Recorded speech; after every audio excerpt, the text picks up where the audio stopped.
الحمد لله نحمده ونستعينه ونستغفره ونؤمن به ونتوكل عليه ونعوذ بالله من شرور أنفسنا ومن سيئات أعمالنا من يهده الله فلا مضل له ومن يضلل فلا هادي له ونشهد أن لا إله إلا الله وحده لا شريك له ونشهد أن سيدنا ومولانا محمدا عبده ورسوله أما بعد فأعوذ بالله من الشيطان الرجيم بسم الله الرحمن الرحيم وأن هذا صراطي مستقيما اللهم صل على محمد وعلى آل محمد كما صليت على إبراهيم وعلى آل إبراهيم إنك حميد مجيد اللهم بارك على محمد وعلى آل محمد كما باركت على إبراهيم وعلى آل إبراهيم إنك حميد مجيد. معزز علماء کرام، میرے نہایت واجب الاحترام بزرگوں، مسلک اہل سنت والجماعت احناف دیوبند سے تعلق رکھنے والے دوستوں اور بھائیوں، مولانا محمد نواز حذیفی صاحب دامت برکاتہم کئی سالوں سے مسلسل جہاں صراط مستقیم کورس منعقد فرما رہے ہیں، اور اس صراط مستقیم کورس میں جہاں مرد حضرات شرکت فرماتے ہیں وہاں ہماری مائیں، بہنیں، بیٹیاں، خواتین بھی شرکت کرتی ہیں۔ ہمارے اس کورس میں جس کا آج اختتامی بیان ہے، 300 کے لگ بھگ حضرات و خواتین نے شرکت کی ہے، اور یہ کسی کورس کی ایک بہت بڑی تعداد ہے۔ گزشتہ ماہ سیالکوٹ تحصیل ڈھسکا، اس کے ساتھ ایک گاؤں ہے، وہاں صراط مستقیم کورس کی اختتامی تقریب میں گیا تو میں نے وہاں کورس میں جو معلومات لی تو وہاں 304 خواتین شریک تھیں۔ گرمی کے موسم میں رہائشی کورس کرنا اور کسی دیہات میں، اور اس کو سنبھالنے والا کوئی مرد نہیں، ایک ایسی خاتون ہے جو بیوہ ہے، جس کے سر پہ شوہر بھی نہیں ہے، جنہوں نے کام کرنا ہے وہ اس ماحول میں بھی کرتے ہیں۔ کہ میں نے صرف اس لیے عرض کیا ہے کہ ہمارے ہاں جو کم ہمتی بڑھ رہی ہے، ماحول نہیں ہے، لوگ ساتھ نہیں دیتے، لوگ شرکت نہیں کرتے، یہ سب فضول سی باتیں ہیں۔ اور ان کورسز کا ایک بنیادی مقصد یہ ہے کہ تھوڑے وقت میں بات سمجھا دی جائے۔ ہمارے اس صراط مستقیم کورس کے 40 اسباق ہیں، اور ہر سبق میں 5 باتیں ہیں۔ نمبر 1 قرآن کریم کی آیت، نمبر 2 حدیث مبارک، نمبر 3 ایک عقیدہ، نمبر 4 ایک مسئلہ، نمبر 5 ایک مسنون دعا۔ یعنی جو شخص 40 دن کا یہ کورس کر لے، 40 آیات، 40 احادیث، 40 عقائد، کم از کم 40 مسائل اور 40 مسنون دعائیں یاد کر لیتا ہے۔ یہ کتنا بڑا کام ہے اگر ہم تھوڑی سی اس پر توجہ دیں۔ ہمارے ہاں بہت ساری خوبیاں ہیں اور بعض بیماریاں بھی ہیں۔ ہماری ایک بیماری یہ ہے، ہم اغیار کو داد دیتے ہیں، اپنوں کی حوصلہ افزائی سے ہاتھ کھینچ لیتے ہیں۔ میں جدہ میں تھا، مجھے وہاں بعض علماء نے فرمایا کہ مولانا صاحب ڈاکٹر فرحت ہاشمی خاتون ہے اور بہت کام کر رہی ہے۔ میں نے کہا جو آپ بہت کام فرما رہے ہیں وہ مجھے بھی سمجھائیں کہ کیا بہت کام کر رہی ہیں۔ کہا جی اس نے شارٹ کورس تیار کیا ہے۔ میں نے کہا اس کورس کا دورانیہ کتنا ہے؟ کہا جی 1 سال۔ میں نے کہا میں نے شارٹ کٹ کورس تیار کیا ہے، میرے کورس کا دورانیہ 40 دن ہے، اس کا شارٹ 1 سال نظر آتا ہے، ہمارا شارٹ کٹ 40 دن نظر نہیں آتا۔ داد مجھے دینی چاہیے تھی، داد آپ مجھے دے رہے ہیں۔ آپ کو یہ کہنا چاہیے کہ مولانا الیاس محمد صاحب نے بڑا کام کیا ہے، ماشاءاللہ شارٹ کٹ 40 دن کا کورس تیار کر لیا، لیکن میں چونکہ اپنا ہوں اس لیے اپنوں کی حوصلہ افزائی تو کرنی نہیں ہے اور دوسروں کی شاباش ہم نے دیتے رہنا ہے۔ اور یہ بیماری اتنی بڑھ رہی ہے، اللہ تعالی ہم سب کی حفاظت فرمائے۔ میں یہ کہوں کہ اس بیماری کا مرکز فیصل آباد بنتا جا رہا ہے تو یہ شاید بے جا نہ ہو۔ اپنوں کو دور کرنا ہے، غیروں کو قریب کرنا ہے۔ اپنوں سے مصافحہ مشکل ہے، غیروں کو گلے لگانا ہے۔ یہ ہماری شریعت کا مزاج نہیں ہے۔ میں گزارش کر رہا ہوں، ہمارے یہاں خوبیاں بھی ہیں، ہمارے یہاں کمزوریاں بھی ہیں۔ اپنوں کی خوبیاں نمایاں کریں اور اپنوں کی کمزوری آ جائے تو درگزر کریں، اس پر چادر ڈالیں، اس عیب کو چھپائیں، کوشش کریں کہ خوبیاں بیان کریں۔ رسول اکرم صلی اللہ علیہ وسلم کی دعائیں ساری ہی مبارک ہیں، ہر دعا کو سمجھنا چاہیے اور پڑھنا چاہیے اور مانگنا بھی چاہیے۔ اللہ کے نبی ایک دعا مانگتے ہیں، اللہم انی اعوذ بک من خلیل ماکر ان رأى حسنة دفنها وإن رأى سیئة أذاعها۔ اے اللہ مجھے ایسے دوست سے بچا۔ اللہ کے نبی یہ دعا مانگ کر ہمیں سمجھا رہے ہیں، یا اللہ ایسے مکار قسم کے دوست سے مجھے بچا، جب وہ خوبی دیکھے تو دفن کر دے اور جب کمزوری دیکھے تو پھیلا دے۔ مجھے ایسے مکار قسم کے دوست سے بچا۔ یہ اللہ کے نبی صلی اللہ علیہ وسلم دعا مانگ رہے ہیں۔ یہ کام اب بھی اور قیامت تک نبیوں والا کام نبی کرنے کے لیے نہیں آئیں گے۔ نبیوں والا کام کرنے کے لیے امت کھڑی ہوگی۔ امت اور نبی میں ایک بہت بڑا فرق یہ ہے، نبی معصوم ہوتا ہے، اللہ اس کو ہر قسم کے گناہ سے بچاتے ہیں، اور امتی سے گناہ ہوتا ہے، اس لیے کام نبیوں والا کرنا امت نے ہے۔ کرنے والوں میں خوبیاں بھی ہوں گی، کرنے والوں میں کوتاہیاں بھی ہوں گی۔ یہ جو کہ نبی نہیں ہیں، یہ مولوی ہیں۔ ہم کبھی مولوی کو نبی سمجھ لیتے ہیں، پھر ہماری مولوی سے ٹکر ہو جاتی ہے، مسجد سے نکالنے کے منصوبے بنتے ہیں، کمیٹیاں بیٹھ کے پلان بناتی ہیں۔ ہم سمجھتے تھے نبی ہے، حالانکہ وہ نبی نہیں ہے۔ میں اس پر ایک دو واقعہ سناتا ہوں کہ بات سمجھ آئے۔ امیر شریعت عطا اللہ شاہ بخاری آخری عمر ملتان میں گزاری۔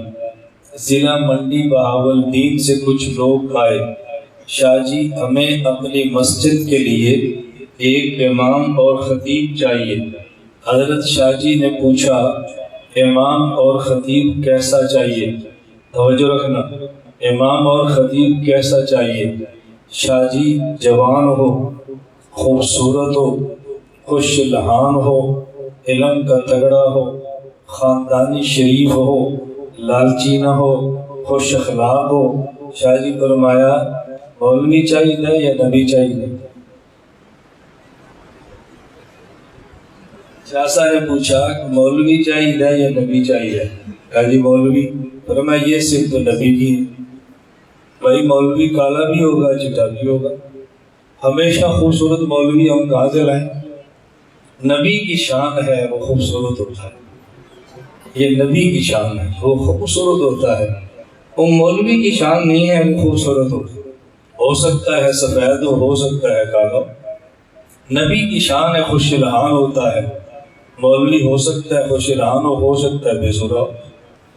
نبی کی شان ہے اس کا بڑا خاندان ہوتا ہے، مولوی ہو سکتا ہے سید ہو سکتا ہے مراسی ہو۔ مولوی کا کیا ہوتا ہے؟ کوئی سخی ہوگا کوئی بخیل ہوگا۔ شاہ جی نے فرمایا کہ مولوی چاہیے یا نبی؟ کہا جی مولوی۔ فرمایا یہ صفت نبی کی ہے، مولوی کی نہیں ہے۔ میں جیل پہ جیل کاٹ رہا ہوں، لا نبی آبادی، اور تم میرے پاس آ گئے ہو کہ شاہ جی ایک نبی اور دو۔ میں مولوی دے سکتا ہوں، نبی نہیں دے سکتا۔ نبوت والا کام ہے جو علماء نے کرنا ہے، یہ علماء ہے، یہ نبی نہیں ہے۔ ہم کبھی نبی سمجھ کے الجھن کا شکار ہوتے ہیں۔ امیر شریعت عطا اللہ شاہ بخاری رحمت اللہ علیہ فرمانے لگے تم کو میں مولوی تو دے سکتا ہوں، نبی نہیں دے سکتا۔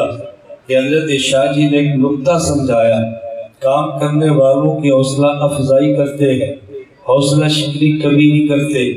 قرب قیامت کا زمانہ ہے، نبوت سے بہت کا زمانہ ہے، ہر آیا دن حضور سے دور ہو رہا ہے، قیامت کے قریب آ رہا ہے۔ کام کرنے والے ہم جیسے آپ جیسے ہوں گے، ہم آپ میں خوبیاں کمزوریاں بھی ہوں گی، کمزوریوں کو دفن کرو، خوبیاں دنیا میں اجاگر کرو، پھر دین کا کام ہوتا ہے، وگرنہ دین کا کام نہیں ہوتا۔ امیر شریعت عطا اللہ شاہ بخاری ایک جلسے پر خطاب فرما رہے تھے۔ جلسے کی انتظامیہ نے کہا شاہ جی زمیندارہ رسالہ تحریک کا بند ہونے کے قریب ہے، فنڈز کی کمی ہے، آپ اعلان کرو۔ حضرت شاہ جی نے اعلان فرمایا بھئی فنڈ دو، زمیندارہ رسالہ بند ہونے کے قریب ہے۔ نام زمیندار، یہ رسالہ زمینداروں کا نہیں تھا، تحریک کا رسالہ تھا۔ جو ہی شاہ جی نے اعلان کیا، درمیان سے چٹ آ گئی، شاہ جی پیسوں کی کمی نہیں ہے، یہ لوگ کھا جاتے ہیں اس لیے پیسہ کم ہے۔ وہ امیر شریعت تھے، جوکروں کو داد دینے والے تھے۔ شاہ جی فرمانے لگے جو بکرا قربانی کے موقع پر ذبح ہوتا ہے وہ دال دوسروں سے زیادہ کھاتا ہے، اگر یہ فنڈز کھاتے ہیں تو جیل بھی کاٹتے ہیں۔ دو چلتا ہے ان کو، دو فنڈز ان کو، تم ان کا کھانا جانتے ہو، قربانیاں نہیں جانتے۔ یہ امیر شریعت عطا اللہ شاہ بخاری تھے رحمت اللہ علیہ۔ میں عرض کر رہا ہوں کہ دین کا کام قیامت تک رہے گا، کرنے والے علماء ہوں گے، غیر علماء نہیں ہوں گے۔ آج پوری دنیا میں اسلام آباد سے لے کے واشنگٹن تک یہ محنت کی جا رہی ہے، علماء سے امت کو دور کرو۔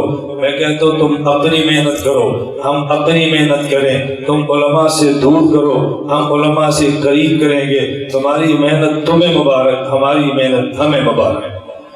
ہم اپنی محنت جاری رکھیں گے، نہ وسائل کی کمی سے ڈرتے ہیں، نہ اسباب کی کمی سے گھبراتے ہیں، نہ ہم کسی مخالف طاقت سے ڈرتے ہیں، دلیل سے بات کرتے ہیں، قانون کے دائرے میں رہ کے کرتے ہیں، آئین کے دائرے میں رہ کے کرتے ہیں، اور یہ بات ہم کرتے رہیں گے۔ بات توجہ سے سمجھنا، علماء نبی کے بولو وارث ہیں، سمجھنا علماء نبی کے وارث ہیں۔ آج کے دور میں لوگ یہ نہیں کہتے علم نہیں ہے، یہ نہیں کہتے دلیل نہیں ہے، علماء کی کمزوریاں بیان کریں گے۔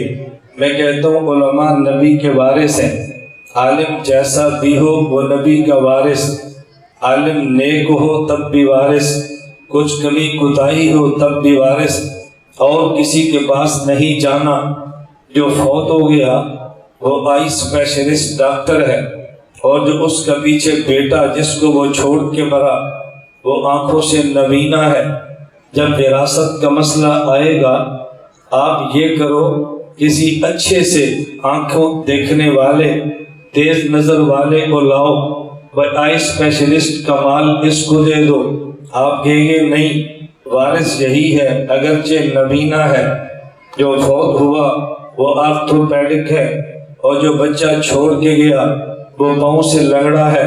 آپ یہ نہیں کہو گے کوئی پہلوان لاؤ جو اس کا وارث بنے، بھی وارث وہی ہے اگرچہ لنگڑا ہو۔ دنیا سے جانے والا وہ نیورو سرجن ہے، اور جس کو چھوڑ کے مرا وہ پاگل ہے۔ تو آپ یہ نہیں کہو گے کوئی سمجھدار سا بچہ لاؤ جو زمین کا وارث بنے، بھی وارث یہی ہے اگرچہ یہ پاگل کیوں نہ ہو۔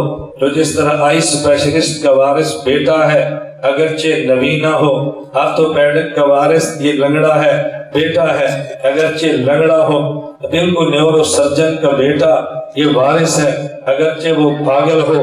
نبی کا وارث یہی عالم ہے، یہ جیسا کیسا نبی کا یہی وارث ہے، وہ جیسا کیسا بھی ہو۔ اگر تمہیں کچھ کمی نظر آتی ہے پھر ہمت کرو اپنے بیٹے کو حافظ بنا کے مولوی بنا لو. بسم اللہ پڑھو. اپنے بیٹے کو حافظ بنا کے مولوی بنا لو. ہمارے باپ نے ہمیں حافظ بنایا ہے, مولوی بنایا ہے. میں گاؤں کا نمبردار ہوں, میں ذمہ دار ہوں. میں نے اربوں کی زمین روڈ کے اوپر مدرسے کو دی ہے, مجھے تو ٹینشن نہیں ہے نا. میں پھر بھی علماء کے حق میں ہوں. میں نے اپنی 5 مسجدیں ہیں, وہاں امام علماء کو رکھا ہے. تنخواہ زیادہ سے زیادہ دیتے ہیں, بہترین سے بہترین خدمت کرتے ہیں تاکہ الجھن اور ٹینشن نہ ہو. آپ کو علماء میں کمی نظر آتی ہے, آپ فیکٹری کے مالک ہیں, اپنا بیٹا عالم بنا لو. آپ انجینئر ہیں, بیٹا عالم بنا لو. نہیں, ہمارا بیٹا ڈاکٹر بنے گا, ہمارا بیٹا پروفیسر بنے گا, ہمارا بیٹا جنرل بنے گا, ہمارا بیٹا انجینئر بنے گا. مولویوں کو ٹھیک ہونا چاہیے. اپنا پتر مولوی بنا لو نا. ایک غصہ کرنے کی کہڑی لوڑ ہے, پتر مولوی بنا لو.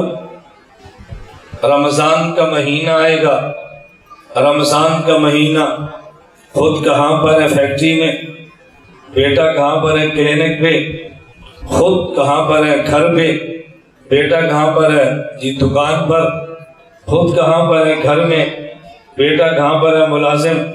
اور مسجد میں صبح سے لے کر شام تک, پہلے صبح اٹھ کے تمہیں درس قرآن دے مولوی صاحب, پھر تمہیں نمازیں پڑھائے, پھر تمہارے بچوں کو پڑھائے, پھر پورا دن قرآن یاد کرے, پھر تمہیں رات کھڑے ہو کر تراویح پڑھائے.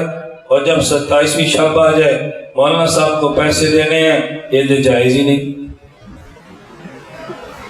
یہ تو جائز ہی نہیں, یہ تو نہیں جائز. ہم نے مسئلہ پوچھا, تراویح پڑھا کر پیسے لینا جائز نہیں. ہم نے مسئلہ پوچھا, میں نے کہا ٹھیک ہے.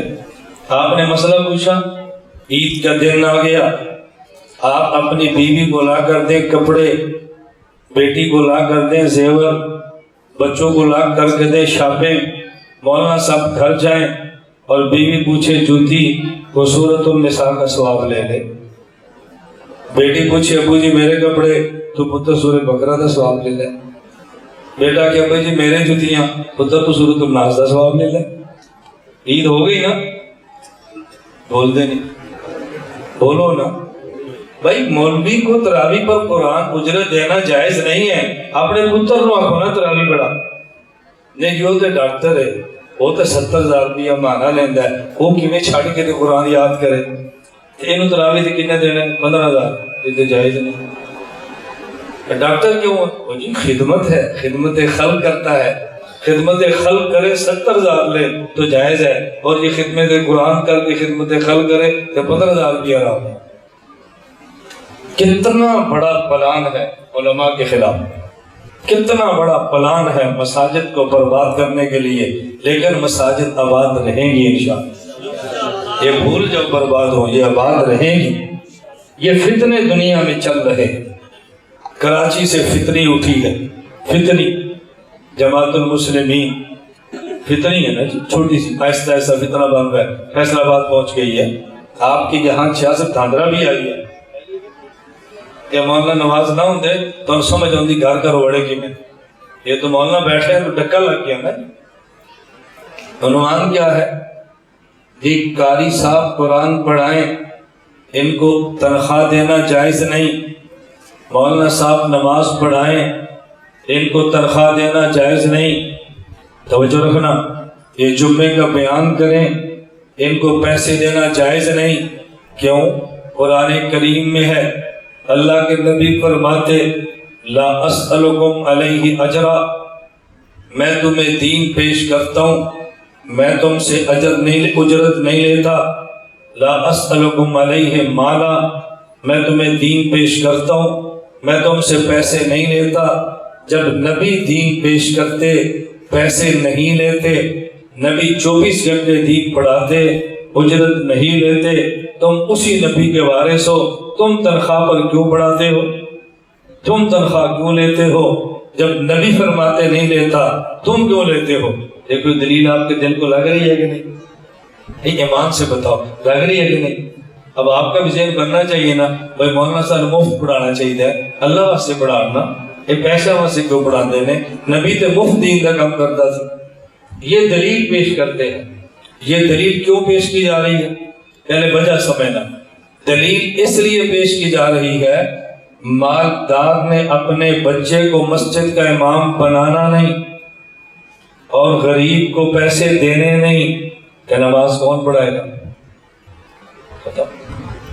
مالدار نے بچے کو قاری بنا کر مسجد میں بٹھانا نہیں اور جو غریب قرآن پڑھاتا ہے اس کو تنخواہ دینی نہیں تو بچوں کو کون پڑھائے گا؟ ختم. فیکٹری کے مالک نے تیاری کر کے جمعہ پڑھانا نہیں اور جس غریب نے جمعہ پڑھانا ہے اس کو پیسے دینے نہیں تو جمعہ کون پڑھائے گا؟ سازش عمل ہے. اصل سازش یہ ہے نماز پڑھانے والا کوئی نہ ہو، بچوں کو قرآن پڑھانے والا کوئی نہ ہو، مسجد میں درس قرآن دینے والا کوئی نہ ہو. اصل مقصد یہ ہے. اور عنوان کیا ہے کہ دیکھو تم نبی کے وارث ہو. اللہ کے نبی کہتے لا اسألکم علیہ مالا لا اسألکم علیہ اجرا. یہ مولوی دنیا دار ہیں، نبی کے وارث نہیں ہیں. اگر یہ نبی کے سچے وارث ہوتے، جس طرح نبی پاک دین پڑھاتے مفت یہ بھی دین پڑھاتے مفت، جس طرح نبی تنخواہ نہیں لیتا یہ بھی نہ لیتا. یہ علماء سو ہیں، گندے ہیں، دنیا دار ہیں. ان کے پیچھے تو نماز پڑھتے بھی دل مطمئن نہیں ہوتا، پتہ نہیں ہوتی بھی ہے کہ نہیں پر مجبور ہے کتنے جائیے. ذہن سازی سمجھ رہے کیسی زہریلی ذہن سازی ہے. لیکن دلیل کو جب آپ غور کریں گے نا تو آپ نے کہنا اتنی بوگس دلیل، اتنی بوگس ان کو دلیل بھی نہیں آتی. بات توجہ سے سمجھنا. میں سمجھانے کے لیے کہنے لگا ہوں نبی کے سامنے آدمی دو قسم کے ہیں، ایک ابو بکر صدیق، ایک ابو جہل. ایک ابو بکر صدیق اور ایک ابو جہل. یہ جو نبی پاک فرماتے میں تمہیں دین سمجھاتا ہوں اور تم سے کچھ نہیں مانگتا، یہ کسے کہتے؟ بولو نا، اونچا بولو، کسے کہتے؟ کبھی ابو بکر صدیق کو کہا؟ ابو بکر صدیق کو حضور فرماتے ہیں ہم بھی لاؤ. صدیق کیا لائے ہو؟ سارے پیسے. آپ نے فرمایا مجھے نہیں چاہیے. کہا عمر کتنا لائے ہو؟ آدھا. نہ مجھے نہیں چاہیے. آپ نے فرمایا توجہ سے بات سمجھنا، نبی پاک فرماتے ابو جہل کو لا اسألکم، مجھے تیرا پیسہ نہیں چاہیے. ابو بکر صدیق کو نہیں کہا. صدیق کو کہا لاؤ. ابو جہل سے کہا نہیں چاہیے. تو حضور نے خطاب کیا تھا ابو جہل کو اور ہم نے سمجھا خطاب کیا ابو بکر صدیق کو. اس کا مطلب کیا ہے؟ کچھ ہوتے ہیں مخالف، کچھ ہوتے ہیں موافق. مخالف سے بندے کہتا ہے میں تیرے گھر کو قطرہ پانی بھی نہیں پیتا، میں تیرے مسئلہ سمجھانا آیا. کبھی اپنے کو بھی کہتا ہے میں نے بیان بعد میں شروع کیا، پانی پہلا مانگے. مجھے آپ نے کہا مولوی صاحب مفت بیان کرو، میں ٹھنڈا پانی کیوں مانگ رہے ہو؟ اور یہ میرا مخالف بیٹھا ہوتا پھر انہیں کہنا اسی نہیں بلایا مولانا نواز صاحب پانی منگوا صاحب بلایا سانو آدھے پانی دیو بوتل نہ لے کے ہونی چاہیے. اللہ کے نبی نے موافق سے کہا یا مخالف سے؟ بولو. اور مسجد کا امام جو تنخواہ لیتا ہے وہ نماز تمہیں پڑھاتا ہے، تنخواہ کسی اور سے لیتا ہے؟ آپ سے لیتا ہے. تو اللہ کے نبی مخالف سے کہتے میں تم سے کچھ نہیں مانگتا، صرف دین بیان کرتا ہوں. یہ اپنوں کو آپ نے کبھی نہیں کہا میں تم سے نہیں لیتا. پیغمبر تو کاروبار کرتے ہی نہیں، نبی کا تو سارا خرچہ اٹھاتی حضور سے صحابہ تھے، اٹھاتی خرچہ وہ. تمہیں نہ سمجھ آئے تو میں ایک آسان سی دلیل پیش کرتا ہوں. جب تک رسول اللہ صلی اللہ علیہ وسلم نے اعلان نبوت نہیں فرمایا، آپ تجارت فرماتے. جب اعلان نبوت فرما لیا، تجارت ختم، تو حضور کا خرچہ کون اٹھاتا؟ حضرت خدیجہ. کون اٹھاتا؟ توجہ رکھنا، خدیجہ بیوی ہیں، حضور شوہر ہیں. اور بھائی شوہر کا خرچہ بیوی پر نہیں ہوتا، بیوی کا خرچہ شوہر پر ہوتا ہے. نبی پاک شوہر ہیں، خدیجہ بیوی ہیں. جب تک اعلان نبوت نہیں ہے خرچہ حضور کا ہے. کھا خدیجہ رہی ہیں، اعلان نبوت فرمایا خرچہ خدیجہ کا ہے. کھا حضور رہے ہیں صلی اللہ علیہ وسلم۔ فرق کیا ہے؟ شوہر کا خرچہ بیوی نہیں اٹھاتی، بیوی کا خرچہ شوہر اٹھاتا ہے، لیکن اعلان نبوت کے بعد حضرت خدیجہ خرچہ حضور کا کیوں اٹھا رہی ہیں؟ اس لیے کہ پہلے خدیجہ صرف بیوی تھی، اب صرف بیوی نہیں ہے، اب امتی ہیں۔ اب بیوی شوہر پہ خرچ نہیں کر رہی، امتی نبی پہ خرچ کر رہی۔ بیوی شوہر پہ خرچ نہیں کر رہی بلکہ امتی نبی پہ خرچ کر رہی ہے۔ اگر خدیجہ اب بیوی نہ ہوتی اور مالدار ہوتی تب بھی حضور پہ پیسہ لٹاتی کہ حضور کا کلمہ پڑھا ہوا ہے۔ تو یہ باتیں سازش کے ساتھ چلتی ہیں۔ میں اس لیے سمجھا رہا تھا وَأَنَّ هَذَا صِرَاطِ مُسْتَقِيمًا، ہم نے صراط مستقیم کورس کروایا، مرد بھی پڑھتے ہیں، خواتین بھی پڑھتی ہیں۔ 40 آیات، 40 احادیث، 40 عقائد، 40 مسئلے، 40 مسنون دعائیں، یہ شارٹ کر کورسز ہیں، ہم نے ترتیب دیے ہیں اپنوں کے لیے۔ میں نے بات یہاں سے شروع کی، ہماری ایک بیماری ہے، ہم اپنوں کو نہیں دیکھتے، غیروں کو دیکھتے ہیں۔ میں پشاور میں تھا، مجھے ایک آدمی کہنے لگا مولانا صاحب لوگوں کا کالج میں بہت کام ہے، یونیورسٹیوں میں بہت کام ہے، ہمارا علماء دیوبند کا یونیورسٹی اور کالج میں کام نہیں ہے۔ میں نے کہا جس کالج میں تم ہو اس کالج میں تبلیغی جماعت ہے؟ مجھے کہتا ہے جی ہے۔ میں نے کہا تبلیغی جماعت والے کون ہیں؟ کہا جی دیوبند والے۔ میں نے کہا کیوں کہتا ہے کہ کالج میں کام نہیں ہے؟ جتنا یونیورسٹی کالجوں میں سیٹ اپ تبلیغی جماعت کا ہے اتنا کسی جماعت کا نہیں ہے۔ دیوبند والوں کا کام کالج اور یونیورسٹی میں بھی ہے۔ ایک بندہ کہنے لگا اور یہ علماء کو چاہیے سوشل میڈیا اور ٹی وی پر آئیں۔ میں نے کہا مجھے کبھی ٹی وی پہ دیکھا ہے؟ کہتے جی ہاں۔ سوشل میڈیا پہ دیکھا ہے؟ کہتے جی ہاں۔ میں نے کہا میں کون ہوں؟ کہا جی دیوبند والا۔ میں نے کہا سوشل میڈیا پر بھی ہیں اور یہ اخبارات پہ آنا چاہیے۔ میں نے کہا اخبارات میں کبھی ہمارے کالم دیکھے ہر ہفتے چھپ رہے ہیں، ہم کون ہیں؟ کہا جی دیوبند والے۔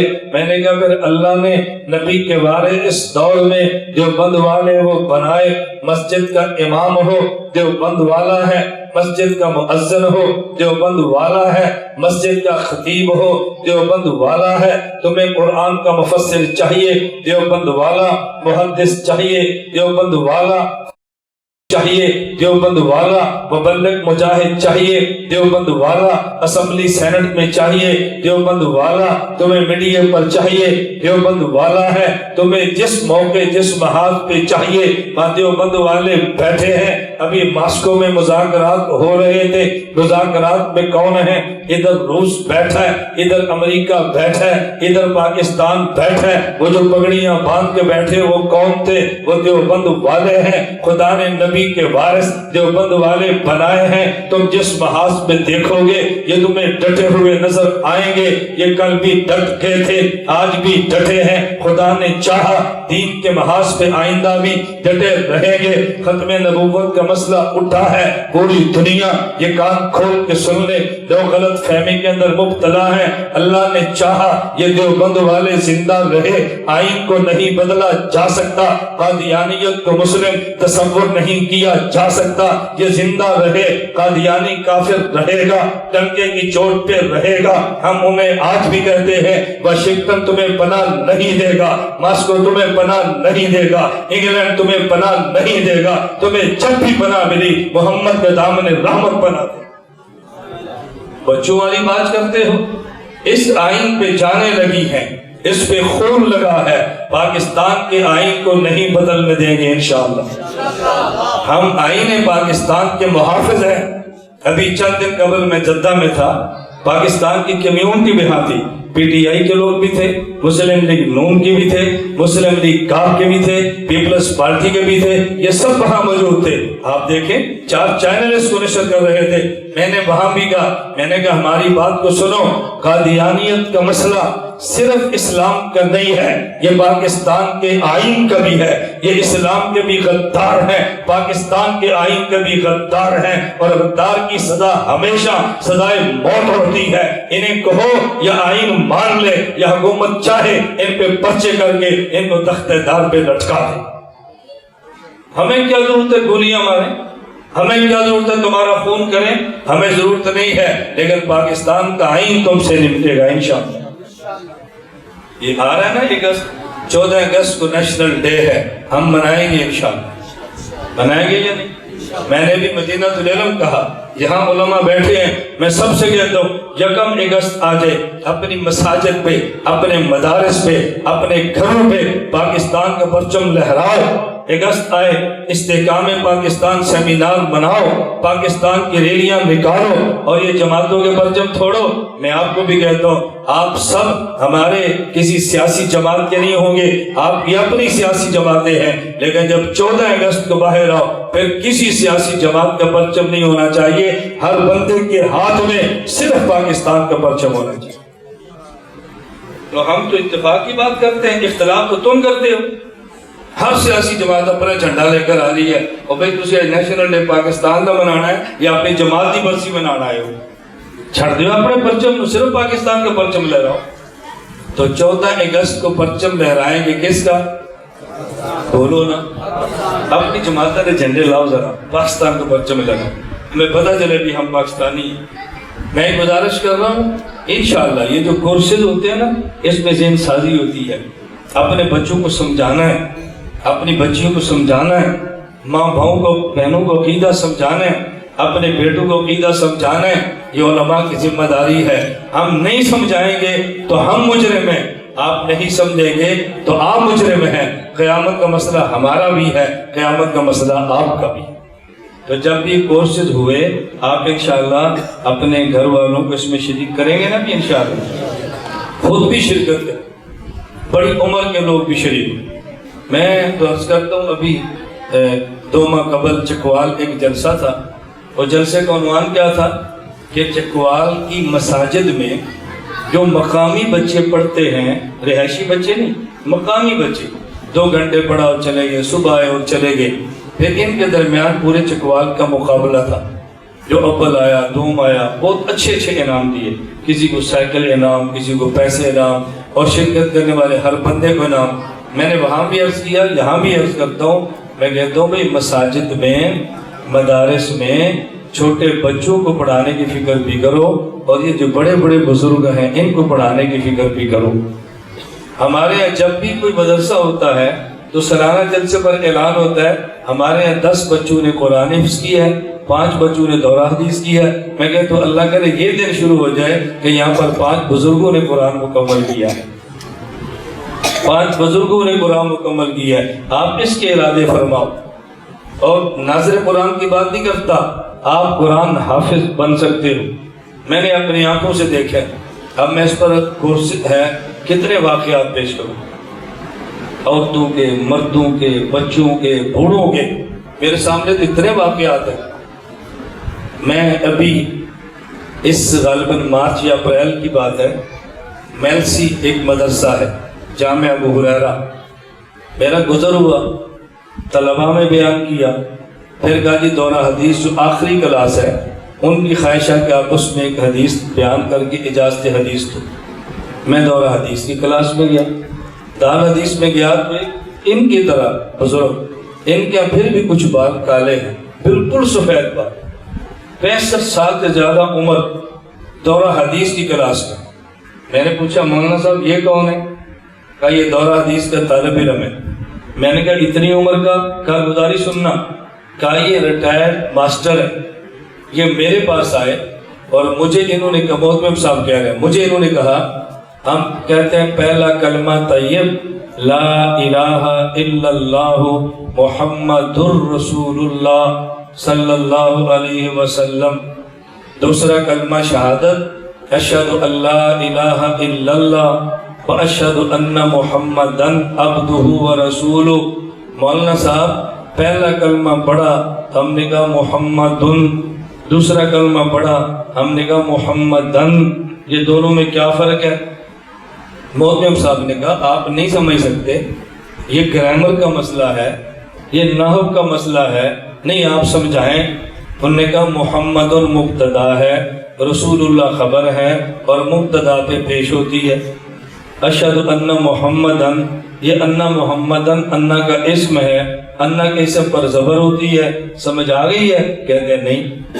میں نے کہا تھا نہیں سمجھ آئے گی۔ انہوں نے کہا جی کیسے سمجھ آئے گی؟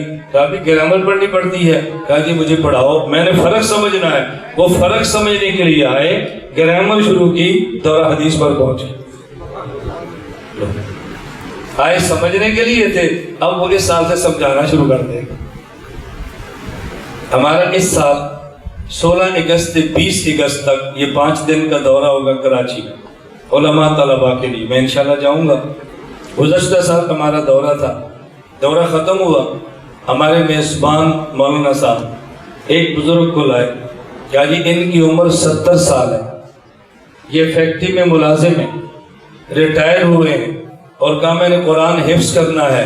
70 سال کی عمر میں انہوں نے اب قرآن حفظ کیا ہے، حافظ بھی آ گیا، عالم بھی آ گیا۔ میں ثوابی گیا خیبر پختونخوا، وہاں کارگزاری سنائی، کہا جی یہ مفتی صاحب ہیں، ان کے 16 بیٹے ہیں، بیٹے بیٹیاں، 16 نہیں 18 بیٹے بیٹیاں، پوری کلاس اپنی ہے، باہر سے کسی طالب علم کی ضرورت ہی نہیں ہے۔ انہوں نے کہا یہ مفتی صاحب ہیں، ان کے 18 بیٹے بیٹیاں ہیں، انہوں نے اپنی بیوی سے کہا میری خواہش ہے میں دوسری شادی کروں، بیوی قرآن کی حافظہ لاؤں، میرا بچوں کا مدرسہ ہے، بچیوں کا نہیں ہے، میں چاہتا ہوں حافظہ بیوی آئے اور بچیوں کا مدرسہ چلائے۔ اہلیہ نے پوچھا کہ مفتی صاحب یہی وجہ ہے یا ویسے دوسری شادی کرنا چاہتے ہیں؟ کہا نہیں میری یہی وجہ ہے۔ کہا نہیں آپ ویسے کرنا چاہیں تب بھی آپ کا حق ہے، میں آپ کو منع نہیں کر رہی، میں صرف پوچھ رہی ہوں کہ یہی وجہ ہے یا کوئی اور بھی ہے؟ کہا یہی وجہ ہے۔ انہوں نے کہا چلیں آپ بھی تلاش کریں، میں بھی دیکھتے ہوں، سال انتظار کرتے ہیں، سال کے بعد پھر بیٹھ جائیں گے۔ انہوں نے کہا ٹھیک ہے۔ 1 سال گزرا، اہلیہ نے مفتی صاحب سے کہا آپ دوسری شادی کرنا چاہ رہے تھے، کیا بنا؟ کہا جی حافظہ لڑکی نہیں ملی۔ کہا اگر حافظہ مل جائے پھر؟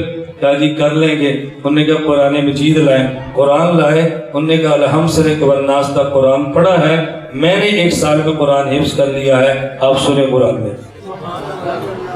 اس نے کہا اب بھی کریں، میں نہیں منع کرتی، لیکن میں نے حفظ کر لیا ہے۔ 18 بچوں کی ماں 1 سال میں قرآن حفظ کر سکتی ہے، بتاؤ بزرگ کیوں نہیں کر سکتے؟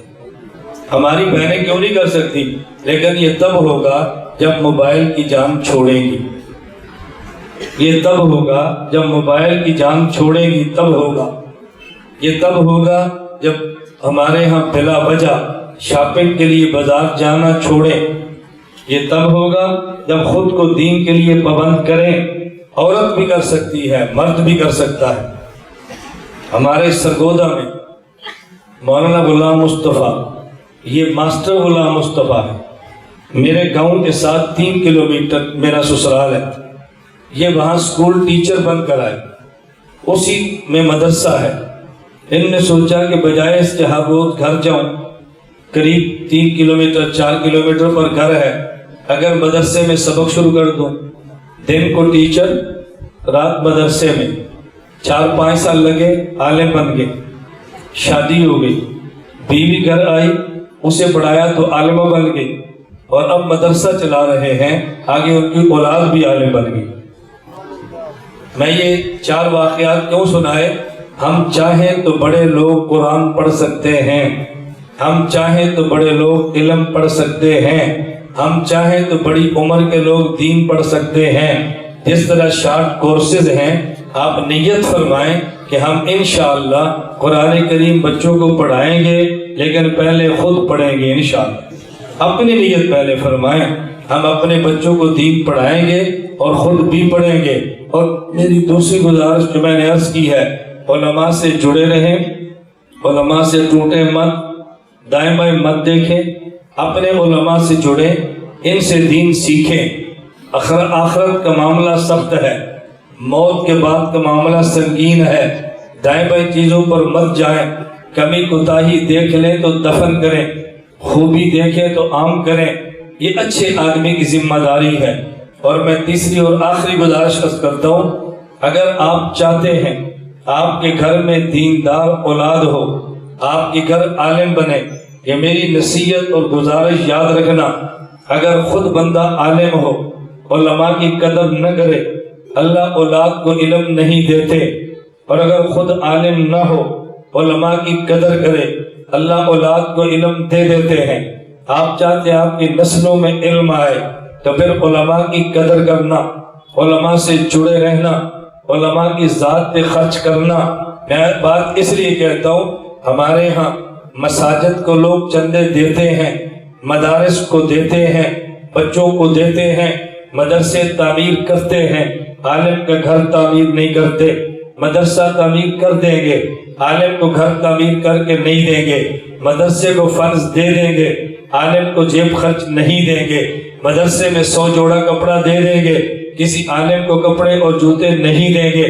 میں اس لیے گزارش کرتا ہوں، علماء پہ خرچ کرنا سیکھو، علماء کا مکان بناؤ، گرمی ہے فریج گھر میں دو، اگر ضرورت ہے وہاں ایک کنڈیشن لگا کے دو، ضرورت ہے ان کے ماہانہ بلات ادا کرو، عید آئے ان کی ضرورتیں پورے کرو، اور یہ ذہن بناؤ مولانا دین بیان کرنا آپ کے ذمے، آپ کی ضرورتیں پھر سمجھانا ہمارے ذمے۔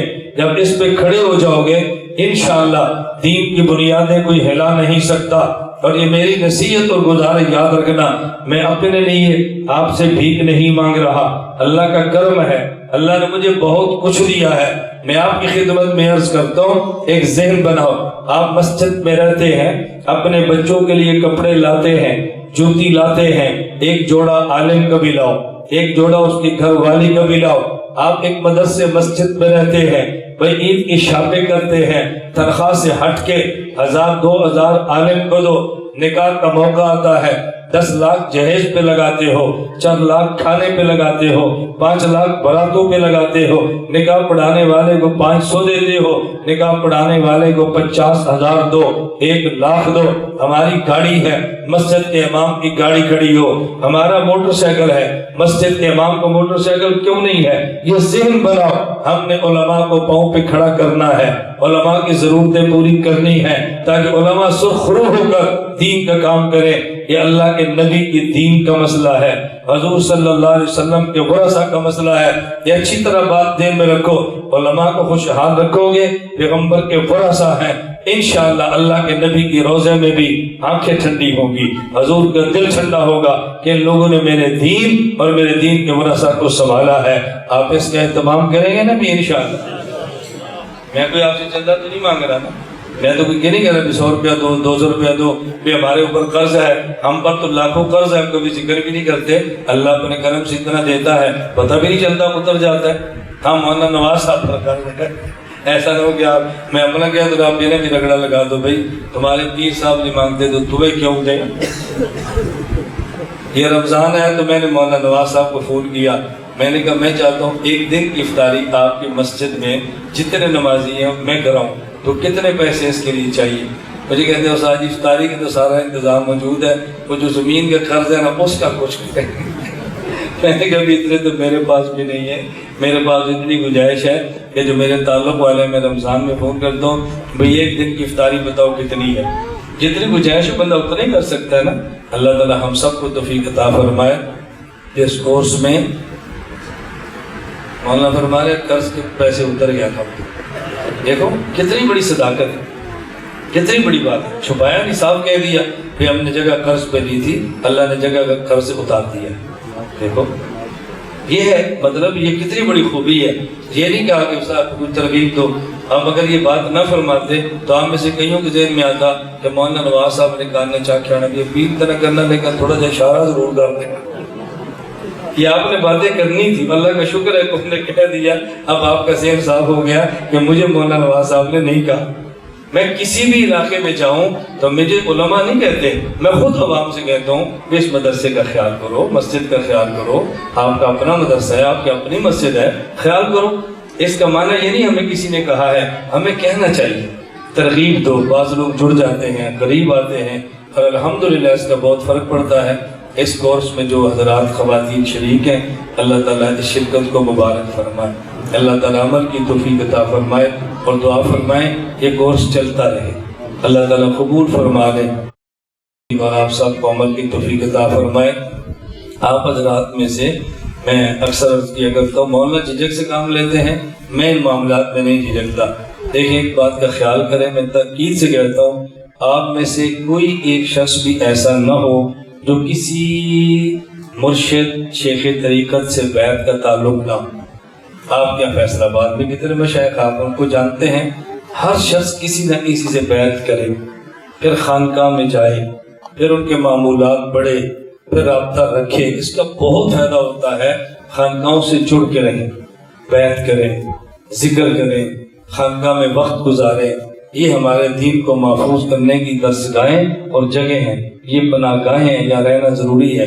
تو میری آپ سے گزارش ہے اس کا بہت اہتمام کریں، جڑا کریں اپنے مشائخ سے۔ اللہ مجھے اور آپ سب کو عمل کی توفیق دے۔ وآخر دعوانا ان الحمد للہ رب العالمین۔